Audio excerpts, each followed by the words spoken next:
Okay, so I'm just going to start off and introduce myself and tell you a bit of a story about how I got here today, maybe. And we need to go back to the year 2000, when I was a young 36-year-old.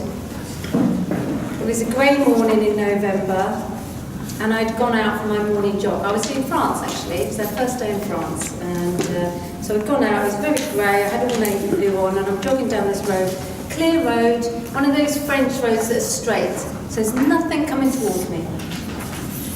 And I can hear behind me a lorry, that's all I can hear, coming out, accelerating out of the village. So, beautiful day, I'm fit, the world is good, and all of a sudden there's a bang. Blackness. And I thought, okay, I've been hit by a lorry. Clearly I'm dead. I wasn't. But right at that moment, the only thing that was going through my head was this total blackness, and I must be dead. So I was waiting for heaven. But instead I started feeling dampness. So I realised I wasn't departed when I was still in the world. But that was quite a pivotal moment for me. At that time I was working for Capri Bassett. I was working as a senior brand manager. I'd done a long time in sales, and I looked after people like Tesco and Morrisons, so I'd done a lot of influence negotiating. I was incredibly competitive and fast-paced. I was doing a lot of sport and I was really ambitious. So there I am, an opportunity presents itself to look back and look at my life and say, actually, am I doing all the things that I really want to do? I loved my job, I loved what I was doing, but I was doing it like this, really, quite blinkered. So this gave me an opportunity, this moment in time, to sort of stand outside myself and look back and say, okay, what are my priorities for me, beyond this stuff that I'm doing, beyond the stuff that I've been swept up with? And I decided there were some other things I wanted to do. One was have a child. I was 36. Things weren't perfect, but they weren't bad either. You know, I was in really good circumstances. And the other thing I wanted to do was develop some of my creative talents. When I'd left school with no qualifications, but I was quite good at art. I did get an art O-level. So I thought I would really like to develop that. And I was known for my creativity at work. So come 2001, I've got a child, at the end of 2001, and I've started learning to play the piano. And I'm still in my job, you know, still really driven and still committed. But I also took up photography, and I went to night classes. So I start to do the things that are important to me alongside this job that I also love. And then I sort of worked my way through and got to 2007, left the business and decided to do the creativity full time. Because I knew that I didn't want to retire in my job. I could visualise my future, and it wasn't retiring out of the job I was in. So I went off, I did a degree in photography down at Portsmouth, and then I went to London and I did an MA because I like to do everything reasonably well, so I was pushing myself on. And the thing was with that is when I was in Cadbury's, when you're at work, everything's coming at you all the time. The external pressure, the customer, the internal pressures. So stuff's coming at you. So your resilience is built up to the outside world. And you get tough at beating everybody off and responding to people. When you're an artist, it all comes from inside. No one's asking you to do anything in the university. It's up to you. And when you're an artist, all the ideas have got to come from you. So I then at that time started to realise that I was very resilient this way, but wasn't really resilient to my internal dialogue. So I spent the 5 years studying photography, and also in that time, my focus was very much on behaviour and people. So I looked at how we are with ourselves and how we interact with the world around us. I studied, philosophy of behaviour, psychology, and all different things like that. So when I finished the degrees, I thought the best thing for me, I love doing the commercial stuff, I love doing the people stuff and the art, so now I'm a practicing artist and I do this. So that's how I got here today.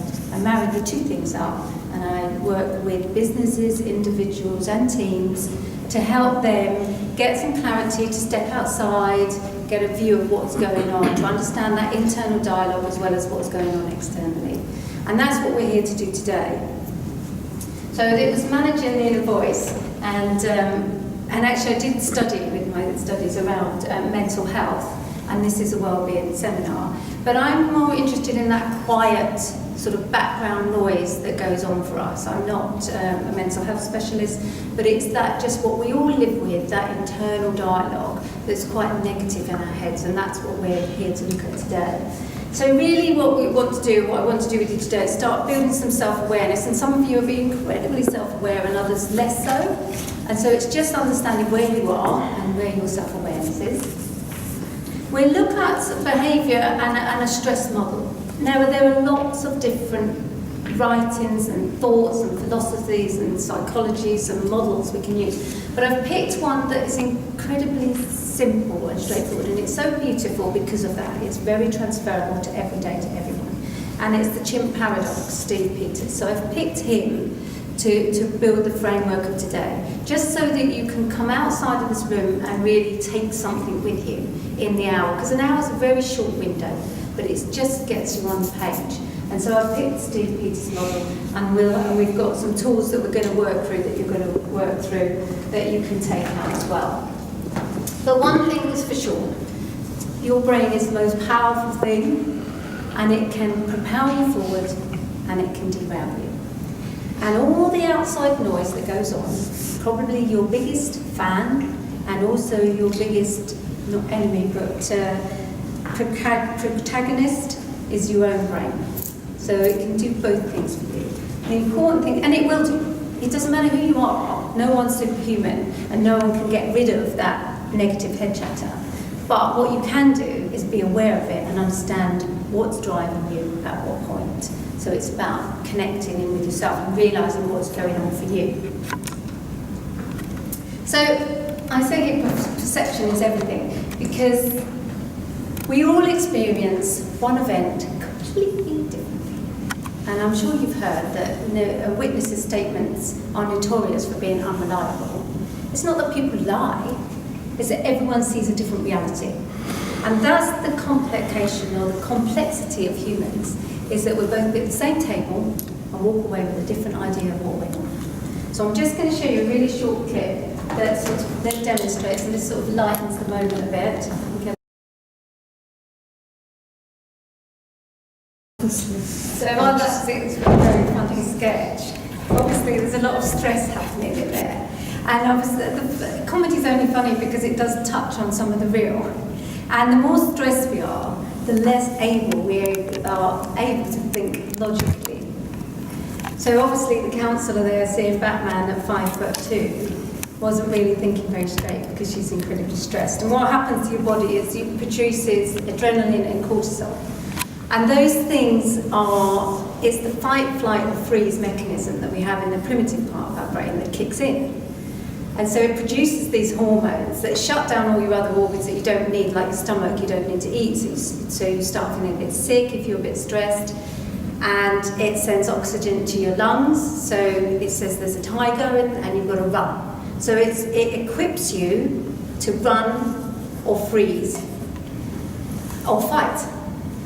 And it stops the oxygen going to your brain where you need it, where you need to think about logical things. So in the more the stressed you are, and the more stressful the situation, the less able you are to look at the reality of the situation, and the more that everything narrows down. So unless you can stop that cycle of getting really stressed, really anxious, really worried, you cannot sort of intervene with that overload of shutting down and seeing everything from an emotional point of view.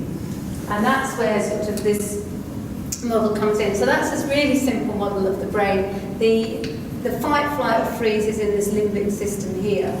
But Steve Peters really simplifies that even more. And he calls it this chimp paradox, because here is the chimp. And the chimp is the emotional centre. That's the bit that when someone shouts at you, you react. In a way, it's not a response, it's a reaction. It's an emotional overload reaction. So that's the chimp here, and that's your fight, flight, freeze. So if someone criticises you, you might bark back at them. If your teenage son says, huh? You might scream at him or get really cross instead of thinking logically, okay, it's just a teenager. This part here is the human. That's the logic part of you. That's the bit that sees reason, and I'll go through some of these things. But that's this bit. That's the person you want to be. You don't really want to be this chimp that's out of control, that's working on your emotions all the time. It takes an enormous amount of energy, actually, and you're not thinking straight when you're in that mode. Whereas with the human, you're thinking straight, you've got perspective, and you're seeing the situation for what it is. It's the person you want to be, it's the person you set out to be, the logical person. Where this is the computer, this is the autopilot, this is the stuff that you put in here that you don't even have to think about anymore. So, you know, driving a car, how many of you have driven a car on the same old journey and thought, where the hell am I? You know, 10 minutes in it. Because you're just on autopilot. So that's your autopilot part of your brain. So if we look at this, the chimp jumps to an opinion. Thinks in black and white. It's either good or bad. There's no sort of in-betweens. They're paranoid. So if you go in the room and there's people sat over here, if you come in this room, you want to sit at the back because you start thinking, God, if I sit at the front, I'm going to get exposed. That's your chimp saying to you, protect myself, stand to sit at the back. And it's this catastrophizing. So, okay, so you come in and your boss snaps at you and he's not been nice to you all week and you start thinking, oh my God, that's my job. That's my job. And not only that, my job, oh my gosh, if I don't have my job, I don't have my house. There goes my house. My kids are going to be homeless. So you go into this catastrophizing mode that everything's bad and it's going to get worse. And that's a sort of natural response for the chimp, this emotional part of your brain, this primitive part of your brain. It's not rational, it's everything but, it's irrational, there's no rational. And it's emotive judgment. So you're making your judgments on the situation based on your emotional response, not on the reality of the situation. And that is important. But you cannot say to yourself when you're sat there worrying that you don't want to sit in front, it's going to be okay, don't worry about it, I'm going to just go to the front. You can't say to yourself at that moment when you're spiralling, oh, it's just being silly, stop worrying about it. It's not reality. The reality is you're still going to worry. You have to find other ways of calming that chimp down.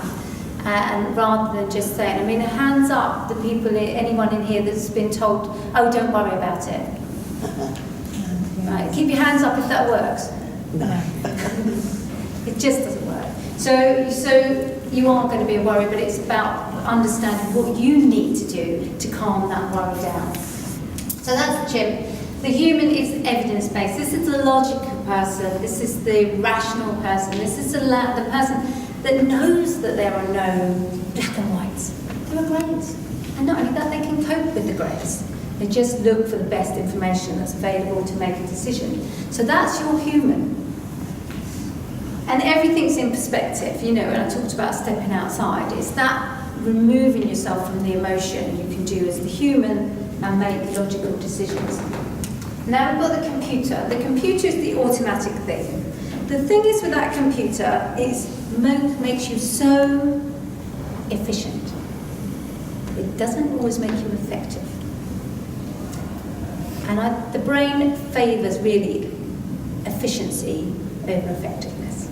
And so that's why we go down the same old road, the same old tracks, because it's the most efficient way of working. And the brain is quite lazy in the fact if it's that least point of resistance or flow of resistance that the brain will go. So if you're a worrier, your brain knows you're a worrier, it just starts to worry because it's learned that behaviour and it'll just carry on doing that. And if you've programmed your computer, let's take an example. We meet a man that's 7 foot tall with a beard and he's horrible. We meet him, he's 20 and he's a lecturer and he's really horrible, he makes us feel terrible.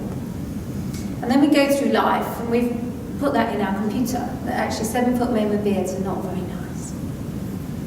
And we're 35 and we meet our new boss and here he is, 7 foot tall with a beard.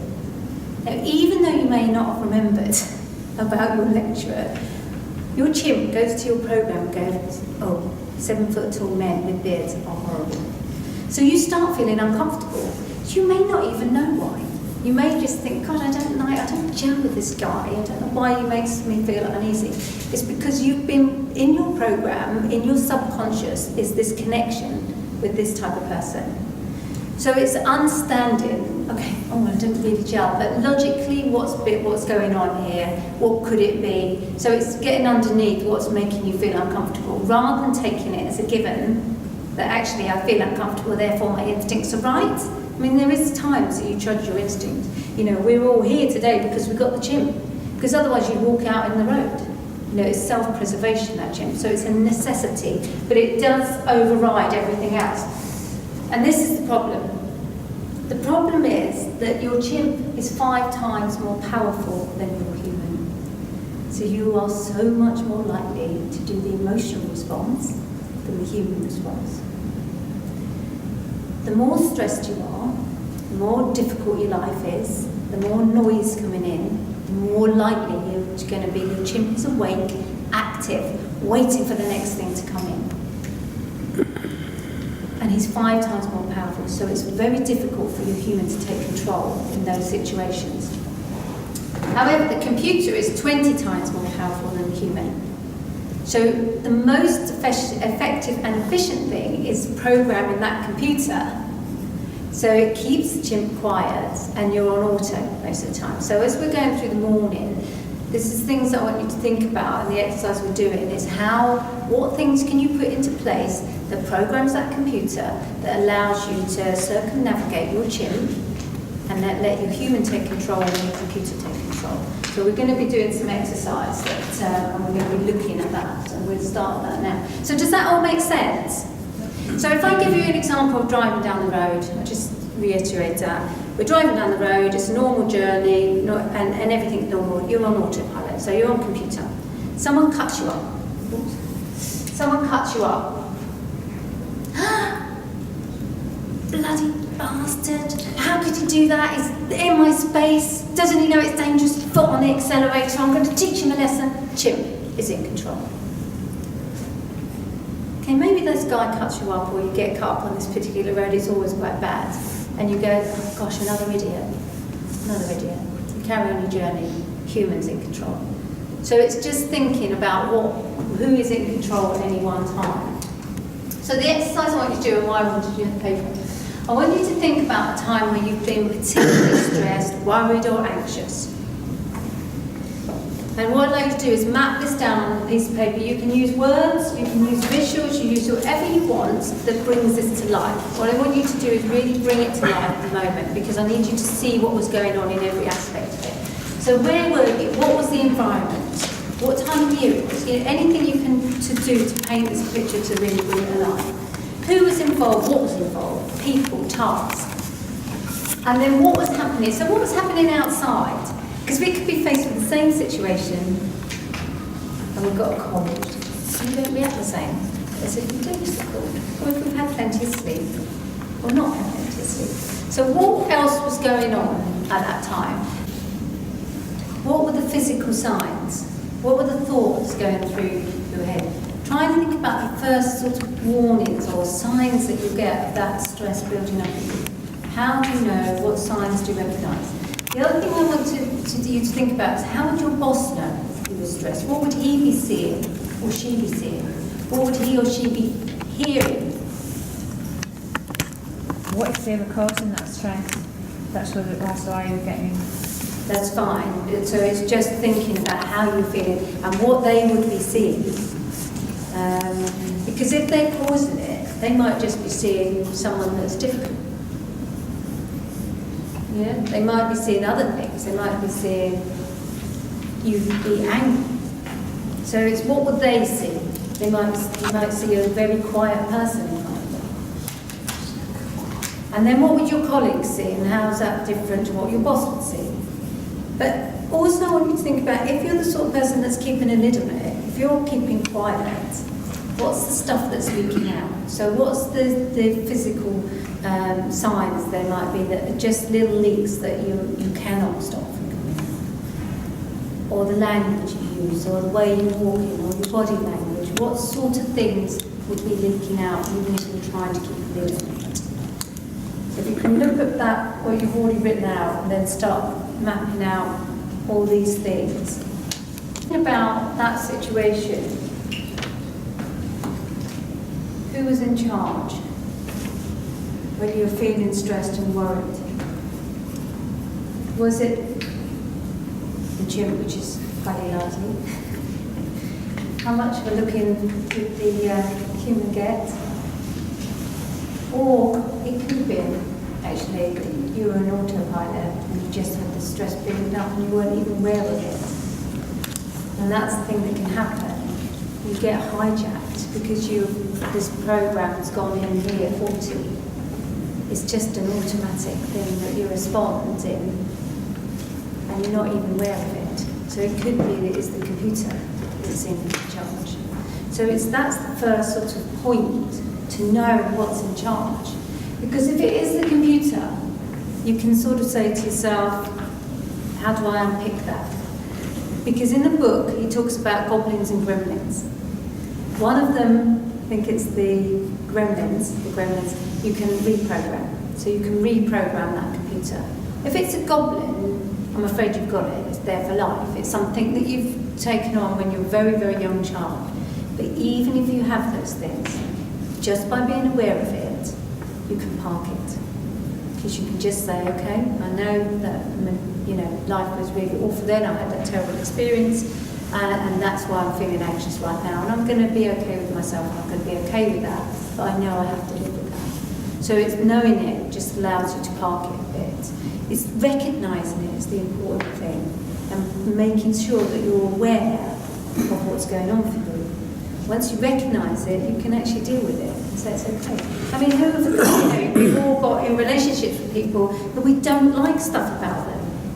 But actually, if we focus on the stuff we do like about them and they do the stuff we don't like, we go, oh, it's all right, I know, I love you, and that's okay, I accept that.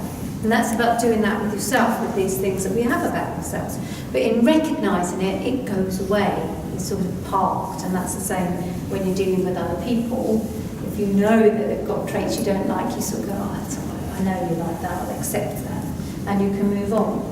So it's just thinking of that and who's in charge. Now I'm going to introduce you to another model to work through sort of this next section, and how we intervene and we stop the gym taking control, or we recognise the computer and stop that taking control. This is a model from Viktor Frankl. I don't know if any of you have heard of him. He wrote a beautiful book called Man's Search for Meaning. He was a neurologist and a psychiatrist. He was Jewish, and he was born in Austria in 1905. And he came up with this model from when he was a detainee in the concentration camps in the Second World War. And he was in, I think, 3 of the worst concentration camps. And what he noticed, no matter what went on around you, man's last choice was the freedom to choose how he responded to the situation. You cannot change your environment sometimes. You cannot change the way other people are to you. The only thing you have control of, and it's your choice and your freedom to choose how you respond to people and situations. And this was a model he came up with. So I'm going to tell you a couple of stories from him that are in this book. And one of them is they were woken up early in the morning, the inmates, and they were taken on long marches in the middle of the German winter through the woods. It was freezing. There was snow on the ground. They had no shoes or hardly anything to wrap around their feet, cloth. And it was excruciatingly painful. And you've got to know that they've got no food either. So hungry, freezing cold, unbearable really conditions. And what Viktor Frankl did was, in order to make that situation bearable, he visualised himself having a conversation with his wife. So he went on the march, and for the whole march, for 2 hours, he would visualise himself having this conversation with his wife. So he used his imagination to take himself out of his environment that he was in and visualise this conversation. He used his imagination. He was incredibly conscious. It was like a conscious level, not a subconscious level. He just didn't let it happen to him. That visualization, that conversation with his wife was very real in his head. And so he chose to use that situation differently, not to go through, not to think about the pain.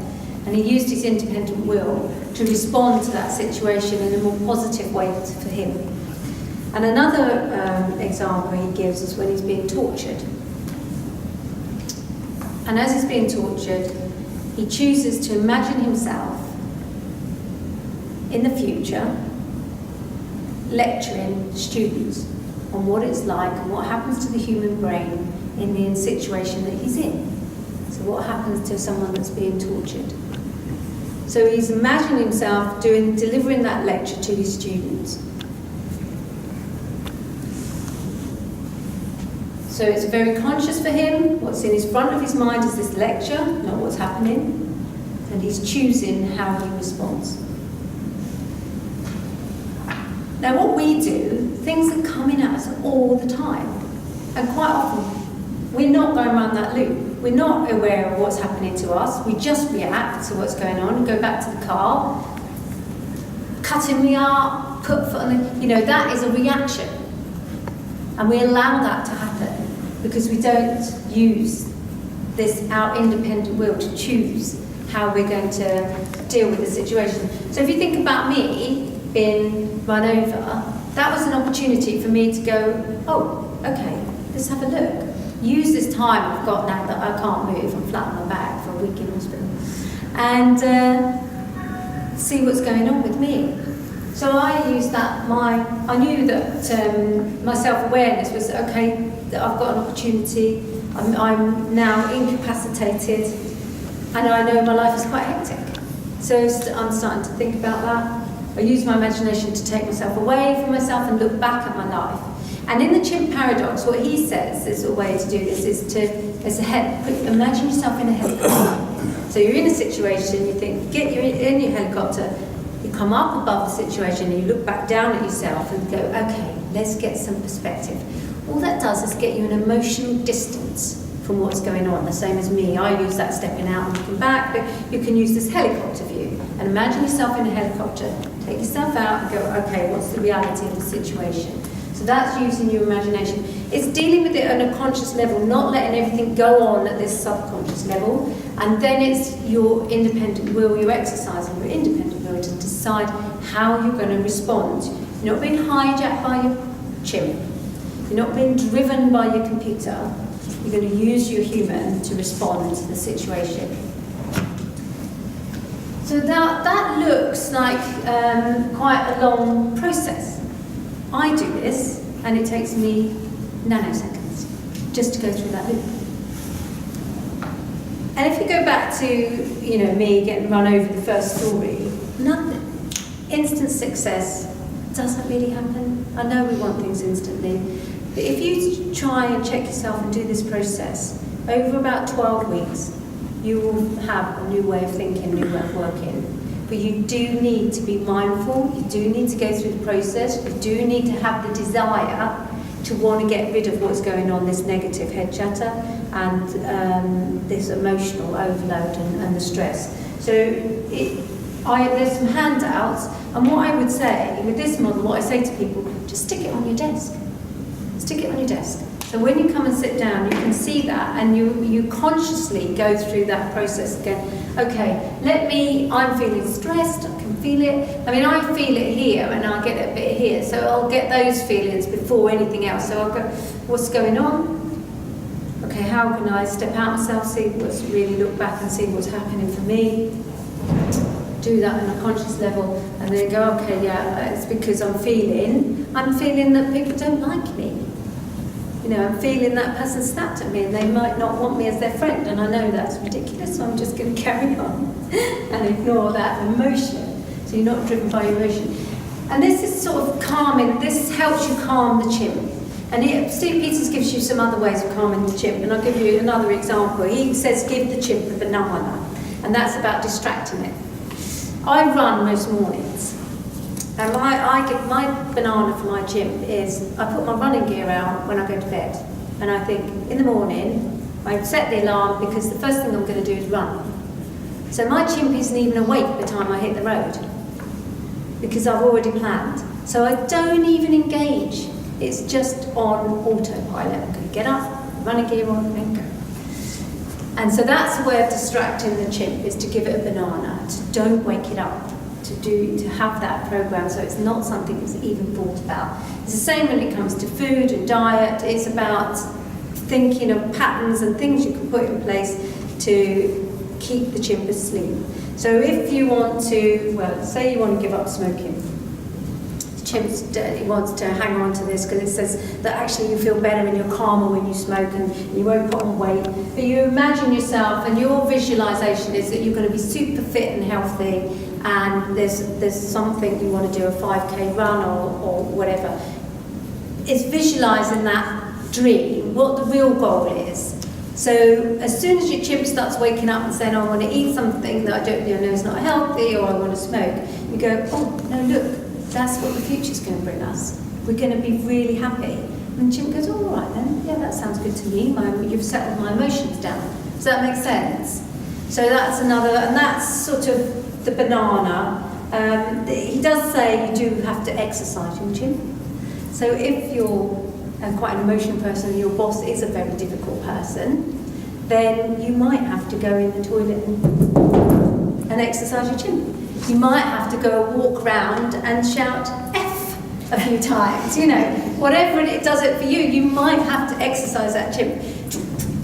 Get it out, and then go, okay, now what am I going to give? How am I going to box the chimp? So then it's boxing the chimp is saying, doing that visualization as well and saying how it's going to be different and it's going to be fine, and you just calm yourself down emotionally. So that's another way of dealing with your emotions. So what I wanted you to do is, we've got 10 minutes, so I'm just going to give you 5 minutes. Can you just get into pairs and have 5 minutes, look at the situation where you were stressed, and think about how you could have used this to intervene so you didn't end up feeling as stressed as you were. Does that make sense? How have you found that? Is it useful? Yeah. Good. That's always nice to hear, isn't it? So that's the model. And there is a handout. So when you go out, just grab the handout. It just takes you through the basic sort of principles that I've shown you of the chimp, the computer and the human, and the Viktor Frankl bit. Well, what I would say, okay, does anybody want to share anything? That would be nice. If anybody's got anything they'd like to share that they found insightful, enlightening, or about this morning. I think, like you said, that the chimp's there, and it does guide a lot, because I think most of us we're here because we're born warriors and things. Like I said, people say, oh, don't worry, but like I said, it does make a blind difference. But knowing that we actually do have control to calm that and react on it quicker than we're made, rather than letting our worries carry on and build up into other things in life and around our families, that we let our frustrations out sometimes and other things build up. And instead of just having that one issue, you end up having several. Yeah. And I think certainly knowing for me, knowing that I'm the only one that can calm that chimp, and to help me progress and maybe having a knock-on effect with other things as well, I think we know that anyway, but just understanding and thinking, look, stop worrying about this for the next hour, 2, 3 hours or days or whatever. Yeah. I'm the only one that's got that capability to rein it in and start thinking, right, what are you going to do about it? Yeah. How can you help yourself from... And you know that, your common sense says that, but the chimp, like you said, the chimp's more powerful, and it's knowing, thinking, I've got to start listening to that and really taking it on board rather than listening to other people saying it to you and not thinking, That's really, really good point. Really good point. Yeah. I like to simplify the brain for your chimp computer and the human element to it. Just a question, is Steve Peters, is he the bloke who works at Victoria Pendleton and John Bonnie O'Sullivan? Yes. Yeah, it's definitely worth reading the book. Definitely. Steve Peters. Yeah, and it's on the handout. It's on the handout. So, any other? I mean, just being conscious of your subconscious, being aware of it, and rising above and just taking a moment to think about is this the true reality of what's going on, or is it my reality of what's going on? Just taking that moment, and I think that the mindfulness side of things is very important, and we forget about that. Definitely. We forget about that when we're in our businesses, and really we should try and make a space or time for people to go and have that ability to go and be mindful, even if it's for 10, 15 minutes a day, when it's not just the noise of everything that's happening. Absolutely. You've only got to go to the toilet. Just sit in the toilet for 2 minutes. Literally, who's going to tell you off to go to the toilet? Yeah. But it would be good if we could speak to our organisations and get them to make that space for us rather than having to sit in the toilet. That's true, that's true. The only thing is that is in your control completely. Yeah. But yes, you could do that and say, actually, yeah, we could do this some time. But but it's thinking about going walk into the water station, walk into, how, you know, doing that on my own. So I just, my walk there is a mindfulness. It's just taking those moments in your day as well. It's really useful. Yeah, definitely. Okay, so we've just got a last minute really to wrap up. Thank you so much for coming. The chimp paradox is brilliant. And as I said, it is about putting one foot in front of the other and little steps. It's not about big moments. I know we love it as humans. If I said to you, I run a marathon, you'd go, oh, that's really incredible. If I tell you I run 2 miles every day, you think that's quite good. But I'm running so much more if I run 2 miles every day than if I run 1 marathon a year. So it is about those little things, and that you were talking about as well. And just doing one step at a time, moving forward, being aware, and just being kind to yourself. So, thank you very much. Thank you.